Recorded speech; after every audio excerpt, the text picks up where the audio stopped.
Mi madre me dio a luz solo para que pudiera curar la leucemia de mi hermana y me hizo hacer múltiples procedimientos y extracciones de médula ósea con una aguja gigante sin siquiera un abrazo después. Cuando pregunté si podíamos parar, dijo, te creamos para salvar a tu hermana. Ese es tu propósito. Y mi hermana me llamaba su botiquín caminante. Me quedé en silencio. Eso fue hace años. Ahora mi hermana es solo un recuerdo, y mis padres recibieron el karma que se merecían. Nací para ser explotada. Mis padres tuvieron primero a mi hermana Valeria. Le diagnosticaron leucemia cuando tenía 4 años. Probaron todo desde quimioterapia, radiación, tratamientos experimentales. Nada funcionó a largo plazo. Su cáncer seguía regresando, cada vez más agresivo que antes. Cuando esto pasó por la billonésima vez, mis padres decidieron tener un hermano salvador. Básicamente, tendrían otro hijo, yo, que sería una combinación genética perfecta para proporcionar médula ósea, sangre y cualquier otra cosa que Valeria necesitara.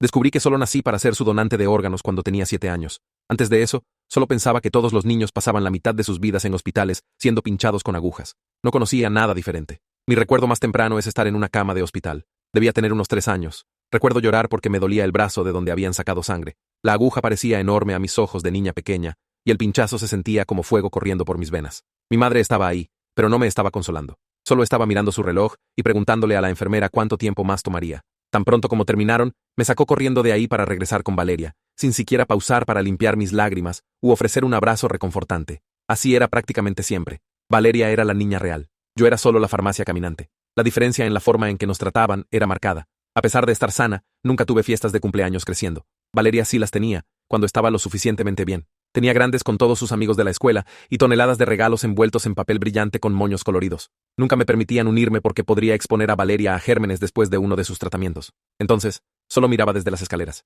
Me sentaba ahí por horas, abrazando mis rodillas contra el pecho, viendo a otros niños reír y jugar mientras mis padres mimaban a Valeria. Mis cumpleaños generalmente involucraban un viaje al hospital para algún tipo de procedimiento de donación. Tal vez un pequeño pastel después, si no lloraba demasiado durante lo que me hicieran ese día. Una vez, cuando cumplí 8 años, la enfermera me trajo en secreto un cupcake con una vela. Me dejó pedir un deseo antes de que mis padres regresaran al cuarto. Deseé a alguien que me amara por quien era.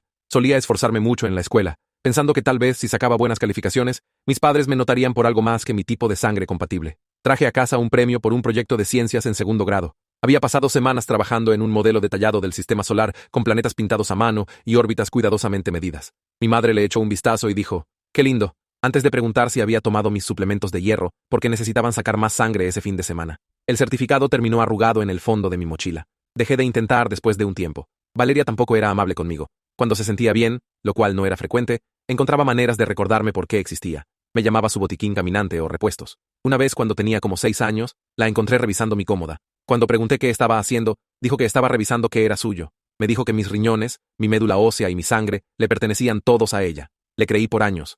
A veces en las noches, me quedaba despierta preguntándome qué partes podría perder después. Tampoco podía tener amigas en casa para escapar de la soledad que sentía, porque nuestra casa giraba alrededor de la salud de Valeria. Todo estaba constantemente esterilizado. Mis padres estaban aterrorizados de que me contagiara algo, y luego no pudiera donar. Básicamente vivía en una burbuja, pero no para mi protección, para la de ella. Recuerdo una niña de la escuela, Sofía, que quería venir a jugar. Cuando le pregunté a mi madre, se veía horrorizada, y me dio una conferencia de 1 hora sobre qué tan egoísta estaba siendo, arriesgando la vida de Valeria por algo tan trivial como la amistad. Cuando tenía 9 años, las cosas empeoraron. Escuché a los doctores hablando con mis padres sobre un trasplante parcial de hígado. No entendía completamente qué significaba, pero sabía que sonaba aterrador y permanente. El pensamiento de cirujanos cortándome y sacando un pedazo de mi órgano me daba náuseas de miedo. Traté de decirle a mi maestra en la escuela que tenía miedo de una operación. Solo me acarició la cabeza y dijo, a veces tenemos que hacer cosas que no queremos por las personas que amamos. Fue entonces cuando me di cuenta de que nadie me iba a ayudar. Estaba completamente sola en esto. Mis padres nunca se molestaron en explicarme los procedimientos de antemano. Solo me despertaban y decían, vamos al hospital hoy. Descubría qué me estaban haciendo cuando ya estaba ahí, ya vestida con la bata del hospital. Los doctores a veces trataban de explicarme las cosas, pero mis padres los interrumpían y decían que ya había dado mi consentimiento. No creo que a los doctores les gustara, pero nunca lo detuvieron tampoco. Recuerdo esta vez cuando tenía 10 años. Tuvieron que extraerme médula ósea. Si nunca han experimentado eso, considérense afortunados. Clavan esta aguja enorme en tu hueso de la cadera. Duele como el infierno, incluso con anestesia local. Estaba llorando y suplicándoles que pararan. El dolor era como nada que hubiera sentido antes, como si alguien estuviera perforando hasta mi núcleo mismo. Mi mamá solo se quedó ahí diciéndome que fuera valiente por Valeria. No por mí, por Valeria. Después de que terminó, fueron directamente al cuarto de Valeria. Me dejaron sola con una enfermera que se veía apenada por mí, pero no dijo nada. Me quedé ahí llorando y preguntándome si alguien se daría cuenta si simplemente desaparecía. La única persona que me trató como una persona real fue mi tía Carmen. Es la hermana de mi madre y es enfermera. No vivía cerca, así que solo la veía un par de veces al año en reuniones familiares. Pero cada vez que venía, me traía regalos solo para mí, no compartidos con Valeria. Preguntaba sobre mis intereses, mis amigos, aunque no tenía muchos, qué libros me gustaba leer, cosas normales de tía que me parecían extraordinarias. Me cepillaba el cabello suavemente y me decía que era hermosa, inteligente e importante. Cuando tenía 11 años, tuvimos una gran cena familiar de Acción de Gracias. Valeria se estaba sintiendo bien ese mes, así que todos vinieron a nuestra casa. Recuerdo a tía Carmen observándome de cerca durante la cena. No me permitían comer ciertos alimentos antes de los procedimientos, así que estaba comiendo pavo simple, mientras todos los demás tenían todas las guarniciones. Después de la cena, me encontró sola en el pasillo y me preguntó si estaba bien. Algo sobre la forma en que preguntó me hizo comenzar a llorar. Le conté sobre las visitas constantes al hospital, cómo tenía miedo de lo del hígado que seguían mencionando, cómo nunca nadie me preguntaba si quería hacer estas cosas. No lo sabía entonces, pero esa conversación lo cambió todo. Tía Carmen comenzó a visitarnos más seguido después de eso. Me traía pequeños regalos y me llevaba por helado cuando mis padres lo permitían, lo cual no era frecuente ya que el azúcar era malo para mi sistema, según ellos. Durante estas visitas, hacía preguntas casuales sobre mis procedimientos médicos. No me daba cuenta de que estaba recopilando información. Un día, cuando tenía 12 años, escuché a mis padres discutiendo con tía Carmen en la cocina. Estaba diciendo palabras como no ético y explotación. Mi papá gritó que no tenía derecho a juzgarlos cuando nunca había tenido un hijo muriendo. Mi mamá estaba llorando, diciendo que solo estaban haciendo lo que tenían que hacer para salvar a Valeria. Tía Carmen dijo, ¿pero a qué costo? Mía es una niña, no un recurso. Me presioné contra la pared fuera de la cocina, con el corazón latiendo fuerte, tanto aterrorizada como extrañamente esperanzada de que alguien finalmente estuviera luchando por mí. Después de esa pelea, a tía Carmen ya no se le permitió visitarnos. Mis padres me dijeron que estaba causando problemas y necesitaba ocuparse de sus propios asuntos. Me sentí más sola que nunca. La única persona que me veía como mía, no como donante de Valeria, se había ido. Comencé a mantener un diario escondido bajo mi colchón, escribiendo cartas a tía Carmen que nunca podría enviar. Unos meses después, alguien tocó nuestra puerta. La abrí y encontré a tía Carmen con una mujer en traje que se presentó como alguien de servicios de protección infantil. Mis padres se pusieron furiosos. Mi papá trató de bloquearlas físicamente de entrar y estaba rojo de la cara. Mi mamá me agarró y me jaló detrás de ella, gritándole a Carmen que estaba matando a Valeria. Fue un caos. Recuerdo estar ahí parada congelada en shock, mientras los adultos se gritaban unos a otros. Me llevaron a otra habitación con la mujer del CPS, mientras los adultos discutían. Me hizo preguntas sobre mi vida, mis procedimientos médicos, si entendía por qué se hacían, si alguna vez me habían pedido mi consentimiento. Respondí honestamente porque nadie realmente me había preguntado estas cosas antes. Le mostré mis brazos con todas las marcas de agujas. Le conté sobre las extracciones de médula ósea, las extracciones de sangre, la conversación de tomar parte de mi hígado después. Ese fue el comienzo de lo que se convirtió en una enorme batalla legal. No entendía la mayor parte en ese momento. Hubo audiencias judiciales donde tuve que hablar con un juez en privado. Expertos en ética médica testificaron. Mis padres trajeron a los doctores de Valeria que dijeron que moriría sin mis donaciones. Tía Carmen trajo psicólogos infantiles que hablaron sobre el trauma que estaba experimentando. La peor parte era que durante todo esto, todavía vivía en casa con mis padres. Apenas me hablaban excepto para recordarme que si Valeria moría, sería mi culpa. Siempre me hacía sentir culpable, especialmente porque Valeria estaba más enferma que nunca y pasaba la mayor parte del tiempo en el hospital. Cuando estaba en casa, me miraba con furia y me llamaba traidora. Comencé a esconderme en mi armario por horas solo para escapar de la tensión. Recuerdo estar sentada en ese armario con una linterna, leyendo libros que tía Carmen me había pasado de contrabando, historias de fantasía sobre niños que descubrían que tenían poderes mágicos o identidades secretas. Deseaba tanto que alguien viniera a decirme que en realidad era una princesa de otro mundo que había sido intercambiada al nacer. Cualquier cosa para escapar de la realidad de que solo era una colección de repuestos para alguien más. El caso judicial se alargó por meses. Mis padres estaban luchando con todo lo que tenían. Realmente creían que tenían razón, que sacrificar a un hijo para salvar a otro era la única elección moral. Escuché a mi papá decirle al juez, creamos a Mía para salvar a Valeria. Ese es su propósito, como si fuera una medicina que habían inventado, no una persona. Comencé a tener pesadillas en esta época. Soñaba que estaba en una mesa de operaciones y los doctores estaban quitándome pedazos uno por uno, mientras mis padres miraban con aprobación. Me despertaba gritando y nadie venía a consolarme. Me quedaba ahí en la oscuridad, con el corazón acelerado, el sudor empapando mi pijama, tratando de convencerme de que todavía estaba completa. La escuela se convirtió en mi única escapatoria. Me sumergí en mis estudios, quedándome tarde en la biblioteca solo para evitar ir a casa. Mis calificaciones eran perfectas, no que mis padres se dieran cuenta. Una maestra, señorita Hernández, comenzó a prestarme atención especial. Me daba libros extra para leer y me dejaba almorzar en su salón. Creo que sabía que algo estaba mal, pero no sabía cómo ayudar. Mientras el caso judicial continuaba, expertos médicos testificaron sobre algo llamado abuso médico infantil. No lo entendía completamente entonces, pero estaban diciendo que someterme a procedimientos dolorosos, repetidos, sin necesidad médica para mí, era una forma de abuso, incluso si estaba ayudando a Valeria. Hablaron sobre mis derechos a la autonomía corporal y el consentimiento informado. El abogado de mis padres argumentó que los padres toman decisiones médicas por sus hijos todo el tiempo, y esto no era diferente. Pero el juez hizo una pregunta que se me quedó grabada. Si Valeria necesitara un corazón, ¿tomarían el mío? Mi padre vaciló demasiado antes de responder. No, por supuesto que no. Todos en la sala del tribunal podían ver que estaba mintiendo. Aproximadamente 6 meses después del inicio de la batalla legal, cumplí 13 años. Nadie en mi familia lo recordó. Señorita Hernández me dio un cupcake en la escuela y tía Carmen envió una tarjeta que mis padres interceptaron. La encontré después rota en la basura. Al día siguiente, el juez tomó su decisión final. Fui inmediatamente removida de la custodia de mis padres y puesta con tía Carmen como mi tutora temporal. Recuerdo al oficial de la corte ayudándome a empacar una pequeña bolsa, mientras mi madre gritaba que estaba asesinando a mi hermana. Mi padre solo se sentó en la mesa de la cocina, mirando al vacío como si no pudiera procesar lo que estaba pasando. Mientras salía de esa casa con el brazo de tía Carmen alrededor de mis hombros, me sentí tanto aterrorizada como aliviada. No tenía idea de qué pasaría después, pero por primera vez en mi vida, no era solo un recurso médico. Era mía. Tía Carmen vivía en un pequeño apartamento a unas 2 horas de mis padres. Solo tenía un dormitorio, así que puso un futón en la sala para ella y me dio el dormitorio. Recuerdo estar sorprendida de que renunciara a su propio cuarto por mí. Nadie había puesto mi comodidad primero antes. La primera noche ahí, no pude dormir. Seguí esperando que alguien me despertara para una visita al hospital o una extracción de sangre. Cuando llegó la mañana y nadie me había molestado, realmente lloré de alivio. Tía Carmen me encontró sollozando y solo me abrazó, sin hacer preguntas, solo estando ahí. Esa primera semana fue extraña. Tía Carmen preguntaba qué comidas me gustaban, qué ropa quería usar, qué quería hacer cada día.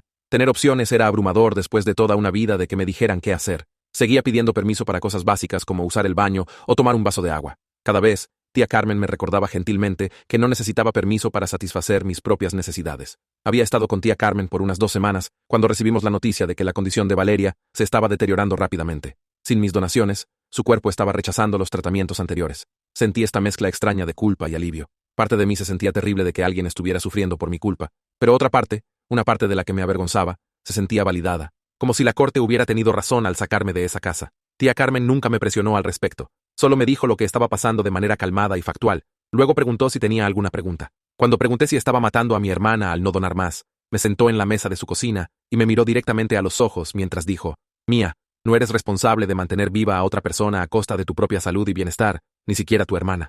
Fue la primera vez que alguien me había dicho algo así. Exploté en lágrimas ahí mismo en la mesa. Tía Carmen solo me tomó la mano y me dejó llorar hasta que salió todo. Mis padres trataron todo para recuperarme. Presentaron apelación tras apelación.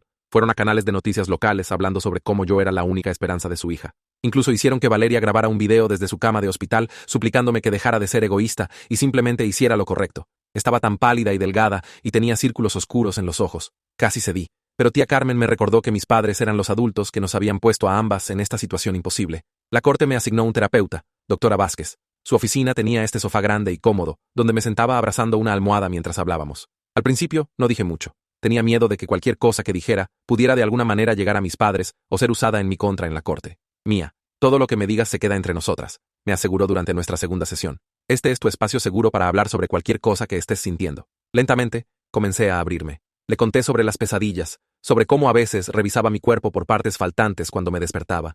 Le conté sobre la crueldad de Valeria y la indiferencia de mis padres. Le conté sobre esconderme en armarios y baños solo para tener un momento de paz. Con cada sesión se sentía como si estuvieran quitando pesos de mis hombros. Aproximadamente un mes después de mudarme con tía Carmen, tuvimos que volver a la corte. Mis padres habían presentado una petición de emergencia, alegando que sin acceso inmediato a mi médula ósea, Valeria moriría en semanas. Querían que la corte ordenara una donación de una sola vez. Recuerdo estar sentada en la sala del tribunal, muerta de miedo. Todavía tenía cicatrices del procedimiento previo de médula ósea. El juez pidió hablar conmigo en privado en sus oficinas. No me habló condescendientemente como hacían la mayoría de los adultos. Mía, ¿entiendes lo que tus padres están pidiendo?, preguntó. Asentí y le dije que sí. Le expliqué el procedimiento de médula ósea en detalle, desde la perspectiva del donante. Le conté sobre el dolor, el tiempo de recuperación, los riesgos. Sus cejas se alzaron, claramente sorprendido de que una niña de 13 años pudiera describir un procedimiento médico tan clínicamente. ¿Y cómo te sientes sobre hacer este procedimiento de nuevo?, preguntó. Respiré profundo. Tengo miedo, admití. Duele mucho, y no creo que sería solo una vez más.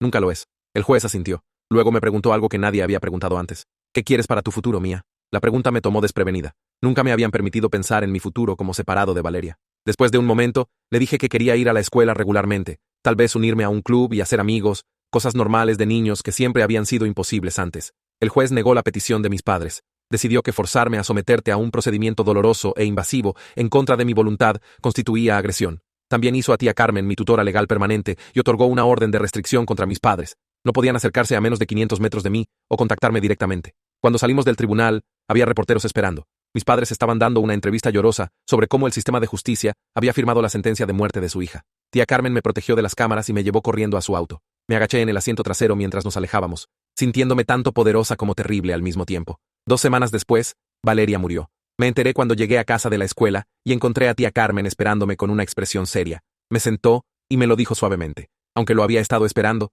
la noticia me golpeó como un golpe físico. Corrí al baño y vomité. Luego, me encerré en el dormitorio de tía Carmen y lloré por horas. No estaba llorando porque extrañara a Valeria. ¿Cómo podía extrañar a alguien que nunca me había mostrado bondad? Estaba llorando porque una chica de 17 años había muerto, y porque en cierto nivel me sentía responsable. Estaba llorando porque mis padres me habían puesto en una posición donde tenía que elegir entre salvarme y salvar a mi hermana. Ningún niño debería tener que tomar esa decisión. Tía Carmen me dio espacio ese día, solo revisando ocasionalmente para asegurarse de que estuviera bien. Cuando finalmente salí del dormitorio, con los ojos rojos y exhausta, había hecho mi cena favorita: macarrones con queso y salchichas cortadas. Algo tan simple, pero significó todo para mí, que recordara mi comida de consuelo favorita. ¿Tengo que ir al funeral?, le pregunté esa noche. No, cariño. No tienes que hacer nada que no quieras hacer, respondió. Ese es todo el punto. Decidí no ir. No podía enfrentar a mis padres. No podía soportar ver a Valeria tendida en un ataúd. No podía aguantar las miradas acusatorias de parientes a quienes les habían dicho que había elegido dejar morir a mi hermana. En lugar de eso, tía Carmen y yo tuvimos nuestro propio pequeño memorial. Fuimos a un parque y soltamos un globo con un mensaje que había escrito. Lo siento. Las cosas no pudieron ser diferentes. Las consecuencias de la muerte de Valeria fueron feas. Mis padres dieron entrevistas culpándome a mí, a las cortes y a tía Carmen. Miembros de la familia extendida que apenas conocía enviaron mensajes de odio.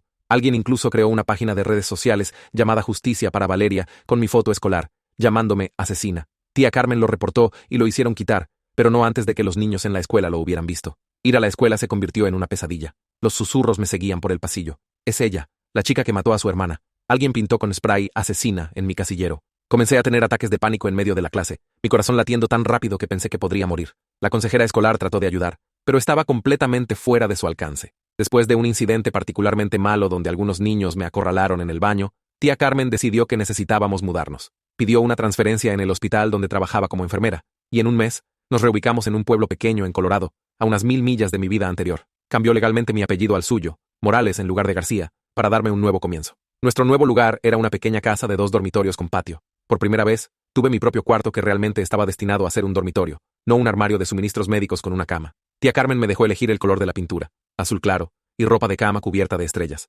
Pasé horas solo sentada en ese cuarto, sorprendida por el hecho de que era mío, que nadie entraría y tomaría sangre o médula ósea o cualquier otra cosa de mí ahí. Comenzar en una nueva escuela fue aterrador, pero también liberador. Nadie conocía mi historia. Era solo Mía Morales, la chica nueva de otro estado. Podía reinventarme, podía ser normal, excepto que no sabía cómo ser normal. Me encogía cuando la gente me tocaba inesperadamente. Acumulaba comida en mi mochila, un hábito de años de dietas restringidas antes de los procedimientos. No tenía idea de cómo hacer amigos o tener conversaciones casuales. Los otros niños pensaban que era rara.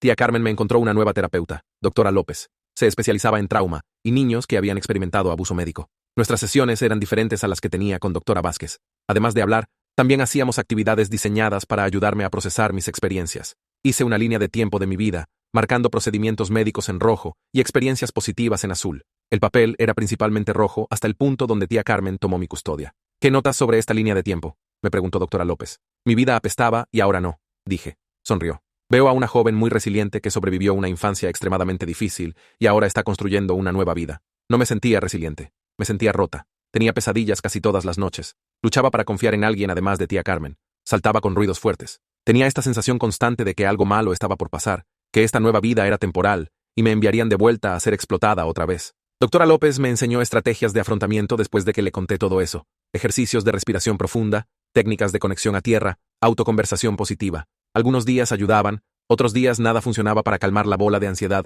permanentemente alojada en mi pecho. Aproximadamente 6 meses después de mudarnos, tuve un gran avance en terapia. Doctora López me hizo escribir cartas a todos los involucrados en mi trauma. No tenía que enviarlas. Eran solo para procesar sentimientos. La carta a mi yo más joven abrió algo en mí. Escribí: querida pequeña Mía, siento tanto que nadie te protegiera. Siento que tuvieras que ser valiente cuando deberías haber podido ser solo una niña. Siento que te trataran como una colección de repuestos en lugar de una persona completa. Merecías algo mejor. Mereces ser amada por quien eres, no por lo que podrías proporcionar. Prometo que nunca dejaré que nadie te trate de esa manera otra vez. Sollocé tan fuerte escribiendo esa carta que doctora López tuvo que terminar nuestra sesión temprano. Tía Carmen me encontró en el asiento trasero de su auto después, todavía llorando. No hizo preguntas, solo manejó a casa y se sentó conmigo mientras lloré hasta quedarme dormida en el sofá. Al día siguiente, algo había cambiado. Me sentí más ligera de alguna manera, como si finalmente hubiera reconocido el dolor que esa niña pequeña había experimentado. Comencé a pararme más derecha. Levanté la mano en clase. Incluso le sonreí a una chica llamada Ana que se sentaba a mi lado en español. Ana se convirtió en mi primera amiga real. No parecía importarle que fuera torpe y nerviosa. Solo le gustaba que fuera inteligente y la ayudara con la tarea. Comenzamos a almorzar juntas, luego a pasar tiempo después de la escuela. Su familia era ruidosa y caótica, ya que tenía 3 hermanos, 2 perros, padres que trabajaban múltiples empleos, pero me recibieron como si perteneciera ahí. La primera vez que Ana me invitó a una pijamada, entré en pánico. Nunca había dormido en ningún lugar excepto hospitales y la casa de mis padres antes de mudarme con tía Carmen. La idea de pasar la noche en la casa de alguien más era aterradora. ¿Qué si tenía una pesadilla? ¿Qué si me despertaba en medio de la noche sollozando? Casi cancelé, pero tía Carmen me animó a intentar. Siempre puedes llamarme para que vaya por ti. Sin preguntas, prometió. Pero creo que esto podría ser bueno para ti, Mía. Así que fui. La mamá de Ana hizo pizza casera y nos dejó ponerle las coberturas que quisiéramos. Su papá nos enseñó cómo jugar póker usando dulces como fichas. Sus hermanos nos molestaron, pero de manera amistosa, no de la manera cruel que Valeria solía hacer. Era ruidoso y desordenado y maravilloso. Esa noche, sí tuve una pesadilla. Me desperté jadeando, convencida de que estaba de vuelta en el hospital con agujas en mis brazos, pero en lugar de estar sola, Ana estaba ahí. No hizo gran escándalo, solo preguntó si quería agua y luego comenzó a contarme sobre esta serie de libros que estaba leyendo, hasta que me calmé. También comencé a hacer otras amigas. Estaba Diego de mi clase de ciencias que estaba obsesionado con los robots y Carlos que tocaba guitarra y me enseñó algunos acordes. Lentamente, estaba construyendo una vida que no tenía nada que ver con ser donante o víctima o sobreviviente. Era solo mía, una adolescente normal con amigos y tarea y un lugar favorito en la heladería local. Tía Carmen me apoyó en cada paso del camino. Venía a mis eventos escolares, ayudaba con proyectos y celebraba mis logros. Cuando saqué una A en un examen de matemáticas particularmente difícil, lo puso en el refrigerador, algo que mis padres nunca habían hecho. Me tomaba fotos constantemente, creando el álbum de fotos de la infancia que nunca había tenido. Me presentaba como su hija, no su sobrina. Y cada vez que lo hacía, me sentía más segura en mi lugar en el mundo. Cuando cumplí 14 años, tía Carmen me organizó mi primera fiesta de cumpleaños real. Invitó a mis nuevas amigas, decoró la casa con globos y serpentinas, e hizo un pastel desde cero. Incluso contrató un fotógrafo. Me sentí incómoda siendo el centro de atención, pero también profundamente feliz. Esa noche, después de que todos se habían ido a casa, tía Carmen me dio una pequeña caja de terciopelo. Adentro, había un collar de plata con un dije en forma de pájaro liberándose de una jaula. Para recordarte que ahora eres libre, dijo, ayudándome a ponérmelo. Tu cuerpo es tuyo, Mía. Tu vida es tuya. Usé ese collar todos los días. Todavía lo hago, en realidad. Desafortunadamente, las batallas legales no terminaron con la muerte de Valeria. Mis padres trataron de demandar a tía Carmen por muerte injusta. Trataron de obtener derechos de visita. Incluso intentaron desafiar la tutela alegando que tía Carmen me había manipulado y me había puesto en contra de ellos. Nada de eso funcionó. Pero cada nueva presentación significaba más comparecencias en corte, más ansiedad, más pesadillas. Aproximadamente un año después de mudarnos a Colorado, el acoso finalmente se detuvo. Después me enteré de que mis padres se habían divorciado. Aparentemente, no podían permanecer juntos sin Valeria en la cual enfocarse, sin mí para culpar en persona. Se volvieron uno contra el otro. Mi mamá se mudó de vuelta a su pueblo natal en Michoacán. Mi papá simplemente desapareció. La vida se acomodó en una nueva normalidad. Me uní al equipo de debate en la escuela y descubrí que tenía talento para construir argumentos lógicos. Comencé a pensar en convertirme en abogada algún día, tal vez ayudando a otros niños en situaciones como la mía. Incluso tuve mi primera cita con un chico llamado Alejandro de mi clase de historia. Fue incómodo, y no teníamos nada en común, pero se sintió como algo tan normal de adolescente hacer. Pero el trauma no simplemente desapareció. Todavía tenía desencadenantes. Las extracciones de sangre en visitas rutinarias al doctor me enviaban a ataques de pánico. El olor del desinfectante del hospital me daba náuseas. Ciertos dramas médicos en la TV eran completamente imposibles de ver para mí, y tenía este miedo persistente de que mis padres de alguna manera me encontrarían y me forzarían a donar otra vez. Cuando tenía 15 años, ese miedo casi se hizo realidad. Estaba en la escuela cuando la oficina me llamó. Había una mujer esperando ahí, que se presentó como abogada representando a mi padre. Dijo que quería reconciliarse, y preguntó si estaría dispuesta a reunirme con él. Comencé a hiperventilar ahí mismo en la oficina de la escuela. La secretaria tuvo que llamar a tía Carmen para que viniera por mí. Resultó que mi padre había contratado un investigador privado para encontrarnos. Tía Carmen inmediatamente solicitó una nueva orden de restricción, que fue otorgada. También nos enteramos de que mi padre había desarrollado leucemia él mismo, el mismo tipo que Valeria tenía. El componente genético que me había hecho compatible con Valeria me haría compatible con él también. No estaba buscando reconciliación, estaba buscando una donante. Ese incidente me hizo retroceder meses en terapia. Comencé a tener las pesadillas otra vez. Comencé a revisar las cerraduras de puertas y ventanas obsesivamente. Me convencí de que mi padre me secuestraría y me forzaría a darle médula ósea. Doctora López me ayudó a trabajar a través del miedo, pero nunca se fue completamente. Para ayudarme a sentirme más segura, tía Carmen me inscribió en una clase de autodefensa. La instructora, una exmilitar llamada Sargento Rodríguez, se interesó especialmente en mí. No conocía toda mi historia, pero podía decir que estaba lidiando con trauma serio. Me enseñó no solo cómo defenderme físicamente, sino cómo proyectar confianza, cómo estar consciente de mi entorno y cómo confiar en mis instintos. Párate derecha, Mía, me decía. Ocupas espacio en este mundo. Tienes todo el derecho de estar aquí y de protegerte. A los 16 años, estaba mucho mejor. Tenía un grupo sólido de amigas, buenas calificaciones y actividades que disfrutaba. Todavía veía a doctora López, pero redujimos las sesiones a una vez al mes. Todavía tenía días malos. Los aniversarios eran especialmente duros, como el cumpleaños de Valeria o el día que murió, pero se volvieron menos frecuentes. Tía Carmen y yo desarrollamos tradiciones propias. Panqueques los domingos por la mañana, noches de película los viernes, viajes de carretera de verano a parques nacionales. Tomamos fotos tontas en esos estudios fotográficos trampa para turistas, vestidas como vaqueras o piratas. Construimos el tipo de álbum familiar que nunca había tenido creciendo, lleno de sonrisas y bromas internas y recuerdos que no tenían nada que ver con hospitales. Cuando tenía 17 años, saqué mi licencia de manejo. Tía Carmen me sorprendió con un Honda Civic usado. La libertad de poder ir a lugares por mi cuenta era embriagante. A veces solo manejaba por el pueblo con las ventanas abajo, música a todo volumen, regocijándome en la habilidad de controlar a dónde iba. Ese mismo año, comencé a investigar universidades. Tía Carmen me llevó a tours universitarios durante las vacaciones de primavera, caminando por esos campus, imaginando un futuro donde era solo una estudiante normal con preocupaciones normales. Se sentía surreal, pero maravilloso. Apliqué a 7 escuelas y fui aceptada en 5, incluyendo mi primera opción, un pequeño colegio de artes liberales en Vermont, con un fuerte programa prederecho. Cuando llegó la carta de aceptación, tía Carmen y yo bailamos por la cocina como locas. Había estado ahorrando para mi educación desde el día que obtuvo mi custodia, apartando lo que podía de su salario de enfermera. Siempre supe que podrías hacerlo, me dijo, sus ojos brillando con lágrimas. Estoy tan orgullosa de ti, Mía. La graduación de la preparatoria fue una gran cosa. Tía Carmen invitó a todos. La familia de Ana, mis otras amigas, doctora López, incluso Sargento Rodríguez de mi clase de autodefensa. Ordenó un pastel enorme y decoró nuestra pequeña casa con los colores de mi escuela. Usé mi toga y birrete para como 1.000.000 de fotos, sonriendo hasta que me dolía la cara. Durante la ceremonia, cuando dijeron mi nombre, Mía Morales, sentí una oleada de orgullo. Lo había logrado. A pesar de todo, lo había logrado. Mientras caminé por el escenario para recibir mi diploma, toqué el dije del pájaro alrededor de mi cuello. Libre. Era libre. Ese verano antes de la universidad fue uno de los mejores momentos de mi vida. Trabajé en una librería local, pasé tiempo con amigas y me preparé para el siguiente capítulo. Tía Carmen y yo hicimos un viaje de carretera de 2 semanas al Gran Cañón, acampando bajo las estrellas y tomando cientos de fotos. Mirando sobre ese cañón masivo, me sentí pequeña, pero de buena manera, parte de algo más grande que mi trauma, mi pasado. Mudarme a la universidad en Vermont fue aterrador, pero emocionante. Tía Carmen me ayudó a arreglar mi cuarto del dormitorio, asegurándose de que tuviera fotos y objetos familiares para que se sintiera como hogar. Despedirme de ella fue más difícil de lo que esperé. Había sido mi roca, mi protectora, mi verdadera madre en todas las formas que importaban. Estoy solo a una llamada de distancia, me recordó, abrazándome fuerte. Y te visitaré en unas semanas para el fin de semana de padres. Te amo, le dije. Palabras que nunca le había dicho a mis padres biológicos porque nunca las había sentido.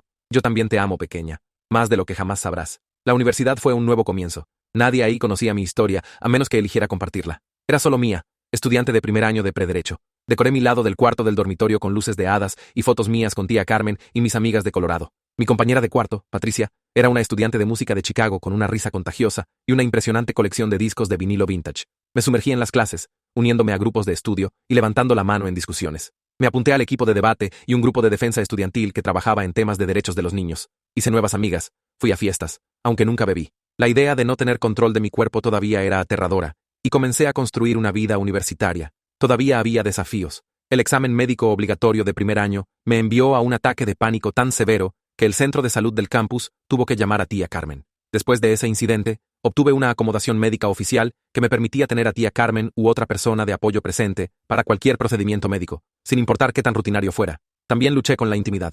Salí ocasionalmente, pero la idea de que alguien tocara mi cuerpo, incluso en un contexto romántico consensual, era complicada para mí. Mi cuerpo había sido usado por otros por tanto tiempo que reclamarlo como fuente de placer en lugar de dolor era difícil. Comencé a ver un terapeuta en el centro de consejería universitaria para trabajar estos temas. Durante mi segundo año, tomé una clase de bioética que lo cambió todo. Discutimos consentimiento médico, autonomía del paciente y la ética de la donación de órganos. Un día, el profesor trajo un caso de estudio sobre un niño concebido para ser donante de un hermano. Casi salí del salón, mi corazón latiendo tan fuerte que apenas podía respirar, pero me quedé escuchando a mis compañeros de clase debatir la ética de la situación, mi situación, sin saber que yo era prueba viviente de ello. Después de clase, fui a las horas de oficina del profesor. Dr. Martínez era una mujer pensativa en sus 50 con cabello gris rayado y ojos amables. Con manos temblorosas, le conté mi historia. Mía, dijo cuando terminé, ¿has considerado compartir tu experiencia más ampliamente? Tu perspectiva podría ser increíblemente valiosa para la comunidad de ética médica. No lo había considerado. Mi instinto siempre había sido ocultar mi pasado, tratar de huir de él. Pero doctora Martínez sugirió que podría ser capaz de usar mi experiencia para ayudar a cambiar el sistema, para abogar por otros niños en situaciones similares. Con su aliento, escribí un artículo sobre mi experiencia como niña donante. Cambié los nombres y algunos detalles identificadores, pero el núcleo de la historia era mío. Doctora Martínez me ayudó a enviarlo a una revista de ética médica, y para mi sorpresa, lo publicaron. La respuesta fue abrumadora. Recibí correos de bioeticistas, profesionales médicos e incluso otros niños donantes que habían tenido experiencias similares. Una escuela de medicina preguntó si estaría dispuesta a hablar a su clase de ética. Una organización de derechos de los niños se acercó para consultar sobre recomendaciones de políticas. Por primera vez, vi cómo mi pasado doloroso podría tener un propósito. Podía usar lo que me había pasado para proteger a otros niños, para cambiar cómo la comunidad médica se acercaba a estos casos, para abogar por leyes que requirieran consentimiento informado incluso de donantes jóvenes. Tenía 20 años cuando di mi primer discurso público sobre mi experiencia. Fue en una conferencia de ética médica en Boston. Tía Carmen voló para apoyarme, sentándose en primera fila mientras compartía mi historia con un cuarto lleno de doctores, eticistas y estudiantes de medicina. Mi voz tembló al principio, pero se fortaleció mientras continuaba. Hablé sobre el dolor físico de los procedimientos, el trauma emocional de ser valorada solo por mi compatibilidad biológica y los efectos psicológicos duraderos del abuso médico infantil. Cuando terminé, el cuarto estuvo silencioso por un momento antes de estallar en aplausos. Durante la sesión de preguntas y respuestas, un doctor se levantó y se disculpó públicamente por las veces que podría no haber considerado completamente la perspectiva del niño donante. Otra compartió que mi historia había cambiado cómo se acercaría a casos similares en el futuro. Esa conferencia llevó a más compromisos para hablar, más artículos, más trabajo de defensa. Cambié mi especialidad a una doble en prederecho y bioética, con el objetivo de eventualmente convertirme en abogada especializada en ética médica y derechos de los niños. Quería asegurarme de que ningún niño jamás experimentara lo que yo había pasado. La universidad voló. Antes de darme cuenta, tenía 22 años y me graduaba con honores. Tía Carmen gritó más fuerte que cualquiera cuando caminé por el escenario. Había estado ahí para cada momento importante, cada triunfo y revés, proporcionando el amor incondicional que nunca había tenido de mis padres biológicos. Después de la graduación, tomé un año libre antes de la escuela de Derecho para trabajar para una organización de defensa de derechos de los niños. Viajé por el país hablando en conferencias y escuelas de medicina sobre los derechos de niños donantes. Ayudé a redactar recomendaciones de políticas para hospitales respecto a donantes pediátricos. Incluso testifiqué ante una legislatura estatal considerando un proyecto de ley que requeriría defensores independientes para niños en casos de donación médica. Estaba haciendo la diferencia. El dolor y trauma que había experimentado se estaban transformando en algo positivo. No borró lo que me había pasado, pero le dio significado. La escuela de Derecho fue intensa pero satisfactoria. Me especialicé en ética médica y derecho familiar, escribiendo mi tesis sobre los derechos legales de niños concebidos como donantes. Hice prácticas con un juez que manejaba casos de corte familiar, viendo de primera mano cómo el sistema legal a veces fallaba en proteger los intereses de los niños. Estaba determinada a cambiar eso. A través de todo, tía Carmen siguió siendo mi mayor apoyo. Se mudó para estar más cerca de mí durante la escuela de Derecho, tomando un trabajo de enfermera en un hospital cercano. Cenábamos juntas cada domingo, manteniendo nuestra tradición, incluso mientras nuestras vidas evolucionaban. Había comenzado a salir con un amable profesor de historia llamado Lorenzo, y verla feliz con alguien que la apreciaba me daba tanta alegría. Salí ocasionalmente durante la escuela de Derecho, pero nada serio. Mis experiencias me habían dejado con problemas de confianza que hacían las relaciones íntimas desafiantes. Era abierta sobre mi pasado con parejas potenciales, pero muchos lo encontraban demasiado pesado, demasiado complicado. Me enfoqué en mis estudios y trabajo de defensa en su lugar, diciéndome que el romance podía esperar. Después de la escuela de Derecho, me uní a una organización legal sin fines de lucro que representaba niños en casos médicos y de corte familiar. El trabajo era emocionalmente demandante, pero profundamente satisfactorio. Estaba usando mi título de Derecho y mi experiencia personal para asegurar que otros niños tuvieran la protección y defensa que me había faltado por tantos años. Y entonces, la semana pasada, llegó una carta. Fue el primer contacto de mi padre en 13 años.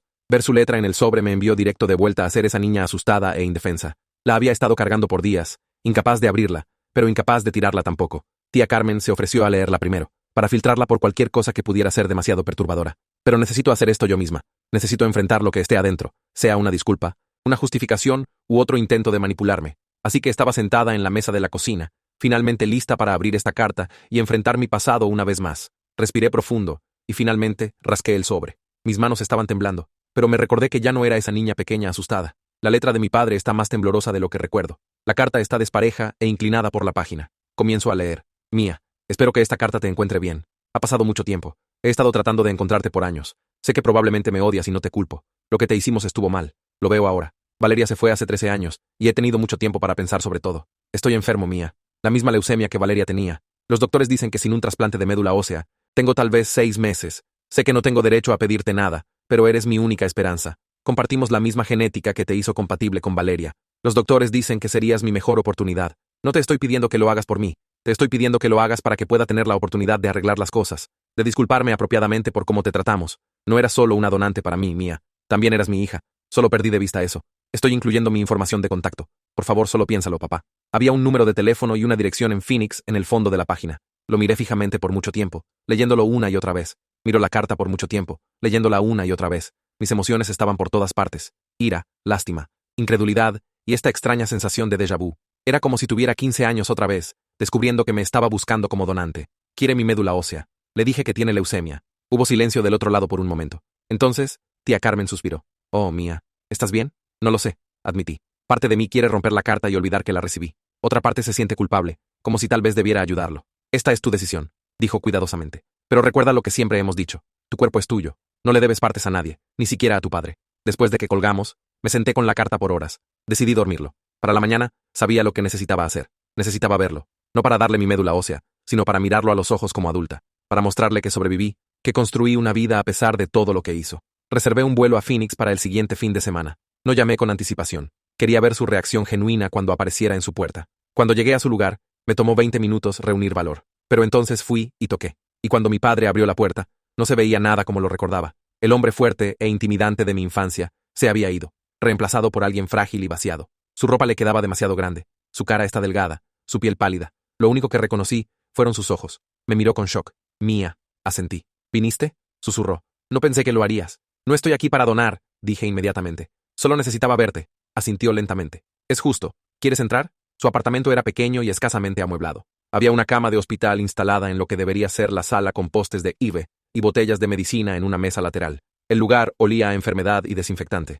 El mismo olor que todavía dispara mi ansiedad en hospitales. La enfermera de cuidados en casa viene 2 veces al día, explicó. Es más barato que quedarse en el hospital. Me senté rígidamente en el sofá. ¿Te ves bien?, dijo. Saludable. Lo estoy, respondí. Ahora soy abogada. Trabajo para una organización de derechos de los niños. Tiene sentido. ¿Dónde está mamá?, pregunté, dándome cuenta de que no había pensado en ella en años. En Michigan la última vez que supe. Nos divorciamos justo después. No terminó la oración. Después de que Valeria murió. Después de que perdieron su acceso a mí. Después de que su razón para estar juntos desapareció. ¿Están en contacto? Sacudió la cabeza. No por mucho tiempo. Me culpó por perderte. Yo la culpé por Valeria. No quedó mucho después de eso. ¿Cómo me encontraste?, pregunté. No fue fácil, admitió. Cambiaste tu nombre. Te mudaste. Pero vi un artículo sobre ti en una revista de ética médica hace unos años. Usaste un apellido diferente, pero sabía que eras tú. Los detalles coincidían y había una foto. Recuerdo ese artículo. Nunca pensé que mis padres lo verían. He seguido tu carrera desde entonces, continuó. Los discursos, el trabajo de defensa, estás haciendo la diferencia. No sabía cómo sentirme sobre él manteniéndome vigilada todos estos años. Era inquietante, pero también extrañamente validador. Al menos sabía a qué habían llevado sus acciones. No solo trauma, sino mi determinación de prevenir que le pasara a otros. ¿Por qué te comunicaste después de todo este tiempo?, pregunté. Señaló su cuerpo frágil. Me estoy muriendo, Mía. Lo mismo que se llevó a Valeria me está llevando a mí. Tal vez eso es karma. Es genética. Lo corregí automáticamente. No karma. Casi sonrió ante eso. Siempre fuiste la inteligente. Hablamos por horas. O más bien, él habló y yo escuché. Me contó sobre los años después de que Valeria murió y yo me fui. Cómo cayó en espiral hacia la depresión y el alcoholismo. Cómo perdió su trabajo, su casa, sus amigos restantes. Cómo se recuperó hace 5 años y trató de reconstruir algún tipo de vida. Cómo llegó el diagnóstico hace 6 meses. No le conté mucho sobre mi vida. No estaba lista para compartir esas partes de mí con él. Pero sí le conté sobre tía Carmen. Cómo me dio la infancia que merecía. Cómo me apoyó a través de la universidad y la escuela de derecho. Cómo sigue siendo la persona más importante en mi vida. Me alegra que la hayas tenido, dijo. Y parecía decirlo en serio. Nunca deberíamos haberla cortado de nuestras vidas. Ella tenía razón sobre todo. Su respiración se volvió más laboriosa después, y hacía muecas ocasionalmente por el dolor. Iba a irme y dejarlo descansar. Pero había una cosa que necesitaba saber primero. ¿Alguna vez me amaste?, pregunté. No por lo que podía hacer por Valeria, solo yo, por mí misma. Miró hacia sus manos, que estaban delgadas y manchadas con moretones de las corvides. No sé si sabía cómo, admitió. Valeria estuvo enferma desde que tenía 4 años. Todo giraba alrededor de mantenerla viva. ¿Para cuando llegaste tú? No creo que recordara cómo era amar a alguien solo por quien era. No era la respuesta que quería, pero probablemente era la más honesta que podía dar. Pero sí te amé, agregó, en mi manera rota. Solo amé la vida de Valeria más que tu bienestar. Eso estuvo mal. Lo veo ahora. Me levanté para irme. Me estoy quedando en el Marriott del centro. Estaré aquí hasta el lunes. Asintió. Y noté que no preguntó sobre mi decisión sobre la médula ósea, ni una vez. Tal vez eso es crecimiento, o tal vez está demasiado cansado para la manipulación. Pasé esa noche en mi cuarto de hotel investigando sobre donación de médula ósea. A la mañana siguiente, llamé a doctora López, mi vieja terapeuta. Ahora está jubilada, pero todavía toma mis llamadas cuando necesito orientación. Le expliqué la situación, mis sentimientos conflictivos, mi miedo de que ayudar a mi padre pudiera de alguna manera deshacer toda la sanación que había hecho. Mía, dijo, la diferencia es elección. Cuando eras niña, no tenías elección. Ahora sí. Lo que sea que decidas, es tu decisión tomada libremente. Eso es lo que importa. Regresé al apartamento de mi padre esa tarde. Se veía incluso peor que ayer, y me pregunté si ir a verlo le había quitado más de lo que admitía. He estado pensando sobre tu petición, le dije. Entiendo si la respuesta es no, dijo. Necesito saber algo primero, dije. Si no hago esto, ¿tratarás de hacerme sentir culpable? ¿Le dirás a la gente que te dejé morir como hiciste con Valeria? Se encogió ante eso. No lo haré. Ya he hecho suficiente daño a tu vida. Le creí sorprendentemente. Tal vez porque no le queda nada con qué manipularme. Tal vez porque enfrentar la muerte le ha dado perspectiva. Lo haré, dije. No porque te perdone. No sé si alguna vez podré, sino porque necesito saber que no soy como tú, que no dejaría morir a alguien si pudiera ayudarlo. Incluso a alguien que me lastimó. El alivio en su cara fue inmediato y abrumador. Comenzó a llorar, pero no lo consolé. Él nunca hizo eso por mí. Gracias, susurró. Aunque tengo condiciones, continué. Mi cerebro de abogada tomando el control. Primero, solo donaré a través de un programa de donación hospitalario apropiado con todas las protecciones estándar para donantes. Segundo, esto es algo de una sola vez. Si no funciona, o si el cáncer regresa, se acabó. Tercero, no quiero una relación después de esto. La donación no nos hace familia otra vez. Asintió a cada condición, aceptándolas sin discutir. Y cuarto, agregué, quiero que escribas una declaración sobre lo que me hiciste cuando era niña. Quiero poder usarla en mi trabajo de defensa. Sin nombres, pero toda la verdad. Esta lo hizo pausar. ¿Quieres que admita públicamente qué tan mal fallé como padre? Sí, dije. Ese es mi precio. Después de un largo momento, aceptó. Ok, lo haré. Las siguientes semanas fueron un borrón de citas médicas. Me hicieron pruebas para confirmar que todavía era compatible. Luego pasé por los exámenes previos a la donación. La ironía no se me escapó. Estaba de vuelta en hospitales siendo pinchada y examinada, dando partes de mí misma para mantener vivo a mi padre. Pero esta vez, cada formulario requería mi firma. Cada doctor me explicaba el procedimiento, preguntaba si tenía preguntas y confirmaba que estaba haciendo esto voluntariamente. La donación real fue programada para un mes después de mi visita a Phoenix. Mi padre fue admitido al hospital una semana antes para preparar su cuerpo para recibir el trasplante. Volé de vuelta para el procedimiento, trayendo a tía Carmen conmigo para apoyo. ¿Estás segura de esto?, preguntó la noche antes de la donación. Estoy segura, le dije. Necesito hacer esto en mis términos, para reclamar la experiencia. La mañana de la donación, desperté calmada. Esto no era como cuando era niña donde estaba aterrorizada y confundida. Sabía exactamente qué iba a pasar. Lo había elegido. Eso hace toda la diferencia.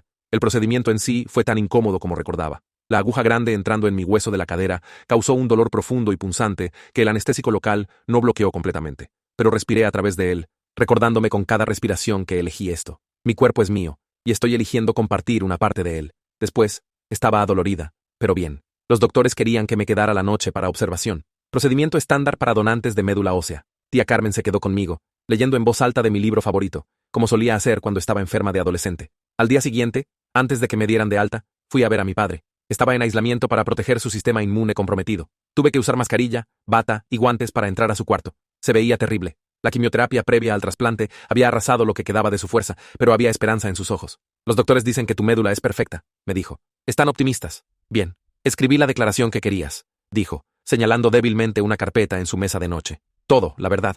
Fue difícil ponerlo todo en papel, verlo en blanco y negro. Tomé la carpeta, pero no la abrí. Gracias, Mía, dijo mientras me volteaba para irme. Sé que dijiste que no quieres una relación. Lo respeto, pero quiero que sepas que estoy orgulloso de la persona en que te has convertido. No por algo que hice yo. Claramente, hice todo mal, sino por quién eres, a pesar de mí. No sabía qué decir, así que solo asentí y me fui. Leí su declaración en el vuelo a casa. Era brutalmente honesta, y me alegré de ver que no hizo excusas ni trató de pintarse bajo una mejor luz. Era exactamente lo que había pedido. 3 meses después, recibí una llamada del hospital en Phoenix. El cuerpo de mi padre había aceptado el trasplante. La leucemia está en remisión. Necesitará tratamiento y monitoreo continuos, pero su pronóstico es bueno. No sentí nada, ni felicidad, ni resentimiento. Solo un extraño vacío donde todos esos sentimientos complicados solían estar. No lo llamé con las noticias. El hospital ya se lo habría dicho. Nuestra transacción está completa. 6 meses después de la donación, llegó un paquete a mi oficina. Adentro había un documento legal. Mi padre había cambiado su testamento para dejar todo a una fundación que apoya los derechos médicos de los niños. La nota adjunta simplemente decía, no es mucho, pero es algo. Gracias por mi vida. Doblé la nota y la guardé en un cajón. No necesitaba su gratitud ni su herencia.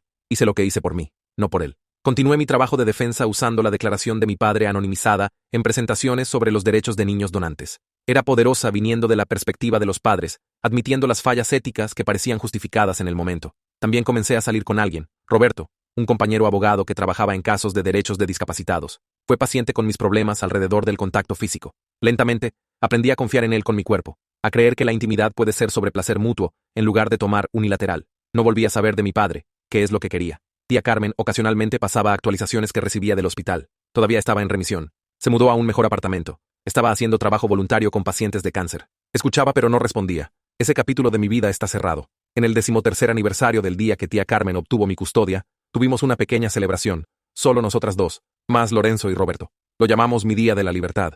Mientras cenábamos, tía Carmen me dio una pequeña caja. Adentro había un delicado dije de plata para agregar al collar que me había dado años atrás. El pájaro, liberándose de la jaula. Este nuevo dije era un corazón simple. Porque tienes el corazón más grande de cualquiera que conozca, explicó. Incluso después de todo, encontraste una manera de ayudar a la persona que más te lastimó. No por obligación, sino por elección. Esa es verdadera fortaleza. Agregué el dije a mi collar ahí mismo en la mesa. El pájaro y el corazón cuelgan lado a lado, representando mi libertad y mi humanidad. Las dos cosas que mis padres nunca reconocieron, pero que tampoco pudieron quitarme. Más tarde esa noche, finalmente rompí la carta de mi padre. Ya no necesitaba conservarla. Era solo papel, solo palabras, y no tenía poder sobre mí. No estaba definida por lo que me quitaron o por lo que había dado. Estaba definida por las elecciones que hice libremente, por las personas que amé y que me amaron a cambio, por el trabajo que hago para proteger a otros de lo que experimenté. Mi cuerpo es mío, mi vida es mía, y eso es todo lo que siempre quise.